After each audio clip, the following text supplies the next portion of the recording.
You look nervous. What's going on today in the markets today, Ivan? What's I like Nothing. the shirt, by the way. That's a cool shirt. Show off the shirt for a Nothing. second. Is that the logo?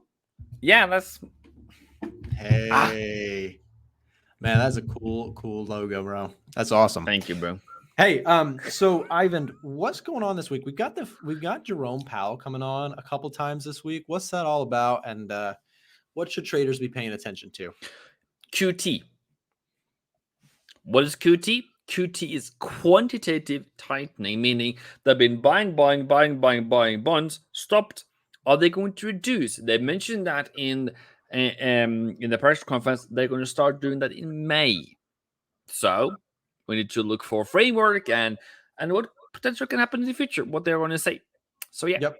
That makes sense. That's straightforward. So we've got Jerome Powell speaking. We have him speaking on Monday, today at 12 p.m. We also have him speaking again, I believe. Yep, 8 a.m. on Wednesday. So a couple different things. I know what's so due to participate in a virtual panel discussing titled "Emerging Challenges for Central Bank Governors." International Settlements Innovation Summit. So the point is he's speaking twice this week, which is, seemingly a pretty big deal. So those things could certainly be market moving. Ivan, what are you looking at going into this week? What's your focus for the week? S&P 500 going higher. Hey, are you still holding on to your trade? You got any longs on it? No, I don't. Oh, Sam. I missed out. Hey, it happens to all of us, man. I was talking about that earlier. I'd like to be long on it too. So yeah, I'm fighting. I'm fighting FOMO. I'm like, I wanted to go lower. I want to buy it, but yeah, that is definitely the two hot cakes so far. Is because we have made a brand new higher high on Nasdaq and on S&P 500 and on US 30. So it cannot be missed. It's up there. So, okay, so you've missed the move. Is there any chance for a re-entry for you? If so, what would that look like?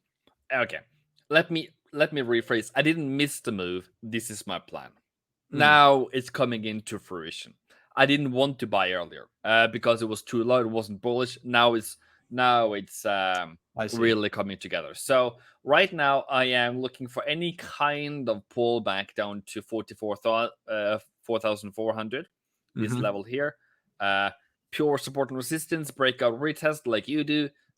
Straightforward and easy to enter. If I'm just waking up and I see the pullback, I'll buy. So you'll see some signals coming in soon, I guess. No, sorry. Yeah. Trade alerts. So, Ivan, I've kind of got a similar idea to you. How would you, and let's say it does pull back there. I think I'm with you too. I like the idea of a potential pullback to 4,400, somewhere in that region. How would you approach the stop loss on it too? And would you look to try and hold it all the way back to highs? How would you go stop loss target with something like that?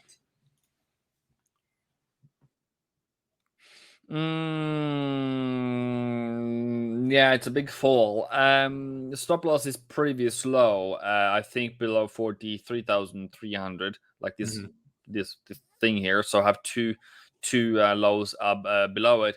I will not have it down there. I could, but that's way too far. So I will just reduce my lot size instead. Fair enough. Yeah, I was going to say because it's the first aggressive one, and then as we go higher, I will go back to normal lot size as we. Makes sense. Ivan, I got one more question too. So let's say that you took that trade, and let's say it actually really works out. Would you consider adding to a trade like that, or would you hold just one trade? Do you ever add to trades? Oh, I was just okay. I can show you. If I in a dream trade bought here, if I just did it, I will buy here, and here. I will go aggressively on the lows. Got it. Yeah. So you're looking to add. And how do I find those lows? I will drag across from these candles over here and then over to find support. Yeah, and you can see it's playing so nice right now. So I think you're right. Like the structure seems to have found a bottom there. You've got just to the left of your screen there, you got like that triple bottom, that multiple bottom low that formed. We broke to the other direction, took out the previous lower high. So it definitely looks like it's got bullish structure to it, and the stop loss placements and things like that are pretty straightforward. So I'm definitely with you on that. We'll see if we get a pullback here this week Or today. or today. Yeah. It's looking like it's starting out. Perhaps by the end of the day, we'll see a bit of a pullback. Maybe get that lunch hour pullback, something like that. We'll see. Yeah. But yeah, anything else that you're looking at outside of the S&P 500 that's hot on your radar? Nah, dollar bullishness is kind of like non-existing today. So I am sitting on my hands on dollar. Yens are through the roof and through the moon, and visiting the sun at the moment. So there's nothing in there either. So that's kind of, and then gold falling. So mostly S&P and Nasdaq is really hotcakes today. Fair enough. Fair enough. It's more about it's the quality over quantity for sure when it comes to trading. Absolutely. No need to point out 100 charts that are a million miles away from entry. So definitely good stuff there. And yeah, those yen pairs, man. Oh my gosh, they are going crazy. I feel like there's got to be a pullback at some point coming. I wouldn't try and anticipate it, but I'd be interested in perhaps maybe Aussie yen, Kiwi yen, things like that on a pullback, perhaps. But the pullbacks,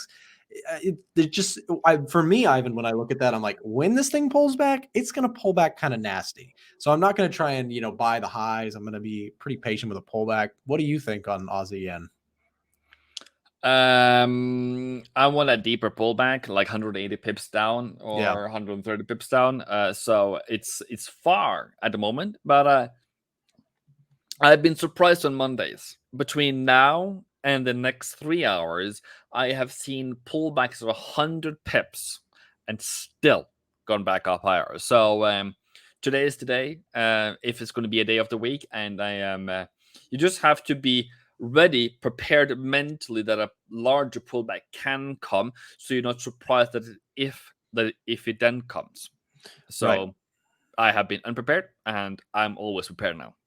Yeah, and it's one of those things that's like when you watch these things float higher, we're looking at Aussie yen, obviously it's just gone up and up and up. It does seem for the moment, it feels like it's impossible for it to go down that hard. It seems like everything just gets bought so hard, but you're exactly right. It can all of a sudden be 100 pips down real quick. And it seems like, oh my God, everything just changed in the flash of an instant. So you definitely, you have to be prepared for that, especially when you get these runners, these ones that are just going and going and going. When the run stops, everyone jumps off the bandwagon real quick. So you got to be very careful looking at things like Aussie yen, dollar yen, not so much pound yen, right? Pound yen. Oh, pound yen's still strong, still very strong. But yeah, maybe the lagger of the the group. Well, it's So coming in now, so it's trying to make a higher high.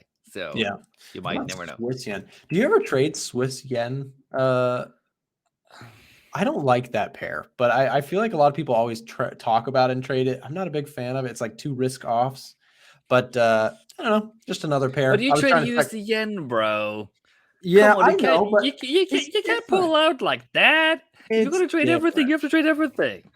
Well, the dollar, the dollar floats, right? It goes back and forth between more of a risk on, more of a risk off. It's the Swiss franc, the yen, they're like pretty consistently the risk off fellows. Yeah. But So for those who's wondering, this is what I see.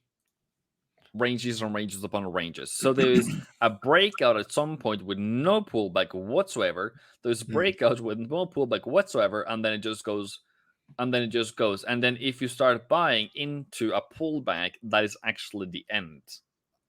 So far at least. So it's very hard to catch unless you are able to catch those lows, which is not a straightforward thing, and it requires a lot of experience makes sense. and backtesting. So if you guys haven't already, where can we find you, Ivan? Where can people follow you if they haven't already started following you, which I'm sure a lot of people have? He's got his own YouTube channel. Is Ivan FX across? There we are. Across social medias, Facebook, Instagram, TikTok. So yeah. Yeah, so check him That's a out. We got it prospect. right below us there. Check out Ivan FX on YouTube. Give him a subscribe. Check him out. He's got some excellent content. Let's face it, if you're trading Forex without a winning trading plan, you're gambling. You need a model that is going to long-term net you a profit. Our team has put together a free guide on how you can actually create a trading plan. All you have to do is use the link down below in the description. Send the word template to our team on Telegram and we'll send you a copy. Again, hit the word template in your Telegram, send us a message and we'll get back to you with a copy of the free trading plan template.